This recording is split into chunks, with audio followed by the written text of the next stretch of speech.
ഈ കാണുന്നത് മഴയല്ല, വിക്ടോറിയ വെള്ളച്ചാട്ടത്തിൽ നിന്ന് വരുന്ന വെള്ളത്തിൻ്റെ സ്പ്രേ ആണ്. മൊത്തം നനഞ്ഞ് കുളിച്ച് നിൽക്കുകയാണ് ഞാൻ. വിക്ടോറിയ ഫോൾസിൽ നിന്ന് വരുന്ന സ്പ്രേ കാരണം ഫുൾ ടൈം മഴയുള്ളൊരു ഫീലാണ് കേട്ടോ ഇവിടെ.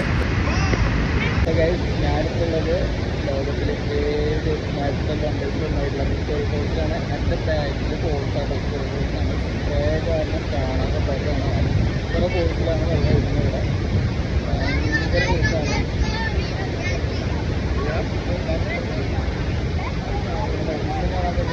ഫോൾസിൻ്റെ ബാക്കിൽ അവിടെ ഫോൾസാണ്. ഇടയ്ക്ക് സ്പ്രേ മാറുന്നു. ഇടയ്ക്ക് സ്പ്രേ മാറുന്നു. ഫോൾസിലാണ്